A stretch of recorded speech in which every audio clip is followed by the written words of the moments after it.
L'info éco avec Capital. Et on commence avec l'info pratique Capital. Régler vos questions de logement, d'impôts ou de retraite depuis chez vous est désormais bien plus facile. De nombreux services ou démarches administratives sont accessibles directement depuis votre ordinateur.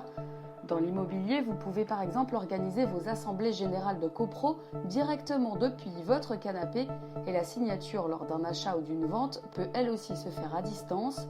Côté emploi, l'offre de formation en ligne a été grandement enrichie avec le confinement, une alternative pratique pour ne pas avoir à se déplacer.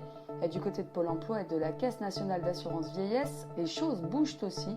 Retrouvez d'autres démarches à faire sans bouger de chez vous sur capital.fr.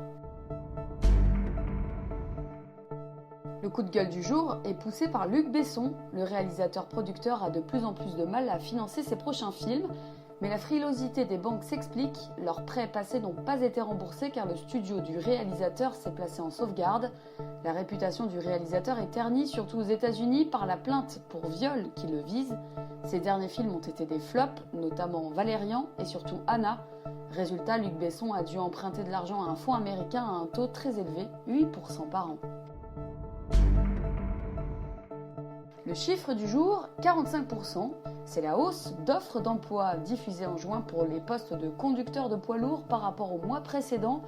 Depuis le déconfinement, certaines professions recrutent en masse pour rattraper le temps perdu. Le profil le plus recherché actuellement, les techniciens de maintenance, plus de 13 000 offres en juin, soit 15% de plus qu'en mai. Viennent ensuite les métiers de commercial, les infirmiers et les professionnels immobiliers. Et dans votre région, quels sont les postes les plus demandés? Pour le savoir, retrouvez notre carte par région sur capital.fr. On termine par une croisière qui a tourné à la bagarre samedi entre Ajaccio et Toulon.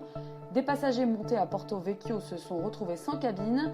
Devant une certaine inaction de la part des employés de la compagnie maritime, ils se sont énervés. Certains en sont venus aux mains. La scène a été filmée et postée sur Twitter.